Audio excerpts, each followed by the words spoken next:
ما زاغ البصر وما طغى، نبی کی آنکھ اس وقت نہ کج ہوئی نہ حد سے بڑھی۔ إنه لقرآن كريم في كتاب مكنون لا يمسه إلا المطهرون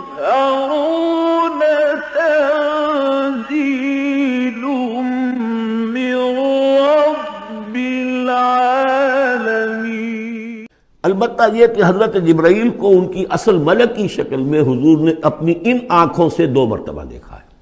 ایک مرتبہ بالکل آغاز میں، جبکہ حضرت جبرائیل جو ہیں ایسے ظاہر ہوئے، حضور اتر رہے تھے غار حرا سے، جبل نور سے، تو آپ کو آواز آئی یا محمد۔ یہ پہلی وحی کے بعد جو فترت ہوئی ہے، کچھ عرصے کے لیے وحی رکی رہی، اس وقت واقعہ پیش آیا۔ آپ نے سامنے دیکھا، پیچھے دیکھا، کوئی نہیں، نظر کوئی نہیں آیا۔ پھر تھوڑی دیر آپ چلے گئے، شاید مجھے کوئی دھوکہ لگا ہے، ایسی میں نے سنا ہے، کوئی آواز نہیں تھی۔ پھر آیا یا محمد، پھر دیکھا 2-3 مرتبہ کوئی نظر نہیں آیا، تو کچھ خوف سا محسوس ہوا۔ تیسری مرتبہ یا محمد، تو اچانک حضور کی نگاہ اوپر اٹھی، تو حضرت جبرائیل فرشتے کی جو اصل شکل ہے اس میں وہ تھے افق پر، اور پورا افق بھرا ہوا تھا اس سے۔ تو اصل ملک کی صورت میں حضرت جبرائیل کو حضور نے اس وقت دیکھا، اور ایک دیکھا ہے پھر عند سدرۃ المنتہا، شب معراج میں، جب ساتھ آئے ہیں لے جانے کے لیے انسانی شکل میں تھے۔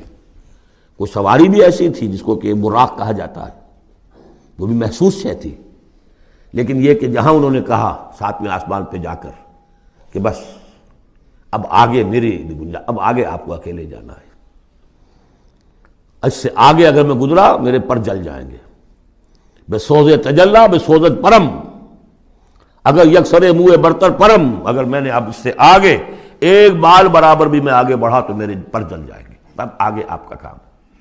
اس وقت بھی وہ ان کی اصل شکل میں ظاہر ہوئی حضرت جبرائیل علیہ السلام۔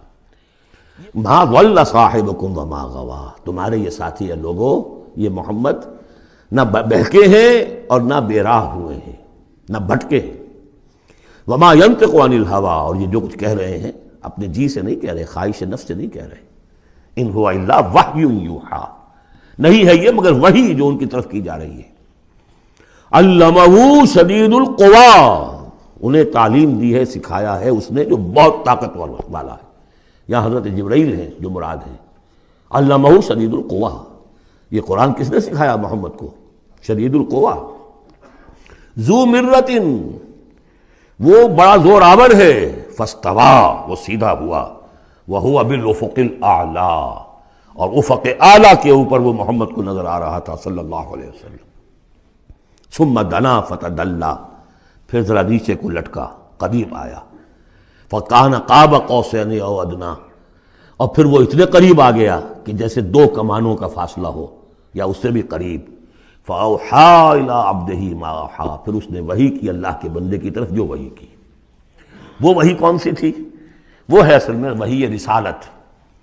وحی نبوت جو تھی وہ تو شروع میں آ چکی، اس کے بعد یہ فترت ہو گئی تھی، کچھ وقفہ پڑ گیا تھا۔ شروع میں وحی جس سے کہ حضور کی نبوت کا ظہور ہوا ہے وہ تو ہے اقرا بسم ربک الذی خلق، خلق الانسان من علق، اقرا وربک الاکرم الذی علم بالقلم، علم الانسان ما لم یعلم۔ لیکن اب یہ سورہ مدثر کی آیات اس وقت نازل ہوئیں، یا ایھا المدثر، جب حضور گھر آ گئے اور پھر آپ نے اپنی اہلیہ سے کہا، خوف زدہ تھے جو بھی منظر دیکھا تھا، ملک کی شکل، فرشتے کی شکل، اب وہ تو حضور ہی نے دیکھا جو دیکھا، ہم تو نہیں سمجھ سکتے کہ آپ نے کیا دیکھا، لیکن یہ کہ اس کے بعد آپ آئے، آپ نے کہا مجھے کمبل اڑا دو، لحاف اڑا دو، لحاف اوڑھ کر آپ لیٹ گئے، تو پھر وہ وحی، یا ایھا المدثر قم فانذر وربک فکبر، اے لحاف میں لپٹ کر لیٹنے والے کھڑے ہو جاؤ اور خبردار کرنا شروع کر دو لوگوں کو۔ اور تمہاری اس دعوت کا نقطہ آغاز تو انذار ہے، اور اس کا ہدف دنیا میں تکبیر رب ہے، رب کو بڑا کرو، اس کی بڑائی منواؤ، اس کی بڑائی نافذ کرو، اس کا نقشہ کھینچا گیا ہے۔ علمہ شدید القویٰ ذو مرۃ فاستویٰ وہو بالافق الاعلیٰ ثم دنا فتدلی فکان قاب قوسین او ادنیٰ فاوحیٰ الی عبدہ ما اوحیٰ۔ ما کذب الفؤاد ما رأى، جو کچھ انہوں نے دیکھا ان کے دل و دماغ نے اسے جھٹلایا نہیں، یہ نہیں کہا کہ نہیں یہ کیا ہے۔ دیکھیے ایسا ہوتا ہے کہ کوئی غیر معمولی سی بات آپ دیکھیں تو ایک شخص ہو جاتا ہے میں خواب دیکھ رہا ہوں یا حقیقت دیکھ رہا ہوں۔ آنچہ نہیں بینے میں بیداریست تو یارب یا بے خواب، اے اللہ جو میں دیکھ رہا ہوں یا ہم دیکھ رہے ہیں یہ بیداری میں دیکھ رہے ہیں، یہ خواب میں دیکھ رہے ہیں، وہ غیر متوقع چیز۔ لیکن نبی کو کوئی شک نہیں ہوا، ما کذب الفؤاد ما رأى، یکسوئی کے ساتھ دل و دماغ اور جو بھی آپ کی آنکھ دیکھ رہی تھی ان میں کوئی کانفلکٹ نہیں تھا۔ ما کذب الفؤاد ما رأى فتمارونہ علی ما یری، تو کیا تم اس سے جھگڑتے ہو اس چیز پر کہ جسے وہ دیکھ رہا ہے؟ اقبال نے کہا نا کہ قلندر ہرچے گوید دید گوید، جو شخص اپنا دیکھی ہوئی چیز بیان کر رہا ہے تم اس سے جھگڑ رہے ہو، تمہارے لیے تو وہ ایک غیب کی خبر ہے، اس نے تو دیکھا ہے۔ افتمارونہ علی ما یری وَلَقَدْ رَآهُ نَزْلَةً أُخْرَىٰ، اس نے تو ایک مرتبہ اور بھی دیکھا۔ کہاں دیکھا؟ عند سدرۃ المنتہیٰ، شب معراج میں سدرۃ المنتہیٰ، کوئی بیری کا درخت ہے، وہ کیسی بیری ہے؟ ساتویں آسمان کی بیری، وہ آخری حد ہے، مخلوق کوئی اس سے آگے نہیں جا سکتی۔ اس سدرۃ المنتہیٰ، منتہا نہایت، حد، جہاں کی حد ہو گئی، وہاں تک حضور پہنچے ہیں، سدرۃ المنتہیٰ تک۔ اندہا جنت الماوا، اور سب سے اونچی جو جنت ہوگی جنت الماوا، وہ اس کے قریب ہی ہے، وہ بھی ساتویں آسمان پر ہے۔ یہ تو درجہ بدرجہ ترقی ہوتی جائے گی نا، پہلی ضیافت جو ہے، پہلی نزل جو ہے وہ تو اسی زمین پر ہو جائے گی، پھر جو ترقی ہوں گی اپنے اپنے مدارج، اپنے اپنے مراتب، اپنے اپنے مقامات، اپنے اپنے ایمان کی گہرائی، اپنے اپنے اعمال صالحہ، اپنا اپنا انفاق مال و جان، اس کے حوالے سے درجے ہوں گے۔ اندہا جنت الماوا اذ یغشی السدرۃ ما یغشی، جبکہ ڈھانپے ہوئے تھا اس بیری کو جو ڈھانپے ہوئے تھا۔ اب تمہیں کیا بتائیں کیا ڈھانپے ہوئے تھا، تم نہیں سمجھ سکتے۔ دیکھیے کس طریقے سے اذ یغشی السدرۃ، کوئی انوار الہیہ کا کوئی ایسا نزول ہے وہاں جو زبان سے ادا نہیں ہو سکتا، کوئی الفاظ نہیں ہے کہ جو ان کی تعبیر کر سکے، اس پر انوار الہیہ کا کوئی نزول ہے۔ اذ یغشی السدرۃ ما یغشی، جبکہ چھایا ہوا تھا اس بیری کے اوپر جو چھایا ہوا تھا، جبکہ ڈھانپا ہوا تھا اس بیری کو جس نے ڈھانکا ہوا تھا۔ ما زاغ البصر وما طغی، نبی کی آنکھ اس وقت نہ کج ہوئی نہ حد سے بڑھی۔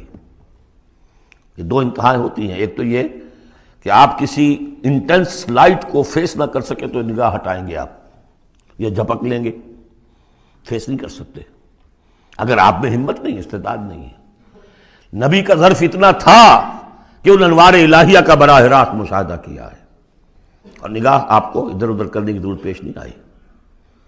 لیکن طغا ایک حد ادب بھی ہوتا ہے جس سے آگے انسان کو نہیں جانا چاہیے۔ نگاہ جو ہے اس نے بے ادبی کی روش بھی اختیار نہ کی۔ علامہ اقبال نے، واقعہ یہ کہ اس آیت کو میں نے سمجھا علامہ اقبال کے ایک شعر سے، اور اکثر و بیشتر لوگ نہیں سمجھ سکے اس آیت کو۔ ذوق و شوق کے نام سے جو ان کی نظم ہے بال جبریل میں، وہ میرے نزدیک ان کے شاعرانہ جو ان کی استعداد ہے اس میں بلند ترین نظم ہے وہ، جہاں تک پیغام ان کا جو ہے امت مسلمہ کے لیے، اس کے لیے ابلیس کی مجلس شورا، وہ کلائمیکس ہے، اور وہ ہے بھی ان کے آخری زمانے کی نظم ہے، سن 36 میں انہوں نے کہی ہے۔ اس کے بعد تو بیماری اتنے رہے ہیں، بہت کم اشعار کہے، لیکن اس میں ذوق و شوق میں ایک شعر ہے، عین وصال میں مجھے حوصلہ نظر نہ تھا، عین وصال میں مجھے حوصلہ نظر نہ تھا، گرچہ بہانہ جو رہی میری نگاہ بے ادب، میری نگاہ بے ادب بہانہ تلاش کرتی رہی کہ میں مشاہدہ براہ راست کروں، حالانکہ عین وصال ہے اس وقت، لیکن یہ کہ میرے اندر حوصلہ نہ تھا کہ میں حسن کا براہ راست مشاہدہ کر سکوں۔ عین وصال میں مجھے حوصلہ نظر نہ تھا، گرچہ بہانہ جو رہی میری نگاہ بے ادب۔ یہاں ان دونوں چیزوں کے برعکس بات ہے جو اقبال اپنے بارے میں کہہ رہا ہے، میں تو بے ادب بھی ہوں، اور میں تو چاہتا تھا کسی طریقے سے حد ادب سے تجاوز کر کے دیکھوں، لیکن میرے اندر تو حوصلہ نہیں تھا۔ محمد میں وہ حوصلہ تھا، دیکھا ہے، براہ راست دیکھا ہے، نگاہ جما کر دیکھا ہے، لیکن ایک حد سے تجاوز نہیں کیا، حد ادب کے اندر رہے۔ ما زاغ البصر وما طغى لقد رأى من آیات ربہ الکبریٰ، دیکھا انہوں نے اپنے رب کی عظیم ترین آیات کو۔ اب وہاں جا کر جو مشاہدہ ہوا ہے وہ تو اللہ کی عظیم ترین آیات کا ہے، اور اسی سے در حقیقت دلیل ہے ام المومنین حضرت عائشہ صدیقہ رضی اللہ تعالی عنہ اور حضرت عمر رضی اللہ تعالی عنہ کا جو قول ہے۔ شب معراج میں بھی حضور نے اللہ کو نہیں دیکھا، اللہ کی عظیم ترین آیات کو دیکھا، جو تجلی تھی اس وقت اللہ کی۔ حضرت عائشہ صدیقہ کا کہنا تو یہ ہے کہ نور لا یرا، وہ نور ہے، دیکھے کیسا جا سکتا ہے۔ بہرحال وہاں بھی قرآن جو کہہ رہا ہے وہ یہ نہیں کہہ رہا ہے کہ اللہ کو دیکھا، نہیں، جیسے کہ وہ جو شب معراج میں پہلا سفر کا حصہ تھا زمینی، مسجد حرام سے مسجد اقصی تک، سبحان الذی اسریٰ بعبدہ لیلا من المسجد الحرام الی المسجد الاقصی الذی بارکنا حولہ لنریہ من آیاتنا، وہاں پر بھی اللہ نے اپنی آیات کا مشاہدہ کرایا، لیکن وہ زمینی آیات ہیں اللہ کی، وہ برکات جو ہیں زمینی ہیں۔ یہ تجلی جو ہو رہی ہے یہ ہو رہی ہے اس سدرۃ المنتہا پر، آخری حد ہے، مخلوق کی آخری حد ہے، اس سے آگے کہیے حرم ہے، حریم ذات ہے اللہ کی، جس میں کسی غیر کا کوئی دخل ممکن نہیں۔ اس حد پر جا کر جو وہاں تجلیات باری تعالیٰ تھے ان کا مشاہدہ کیا ہے۔ لقد رأى من آیات ربہ الکبریٰ۔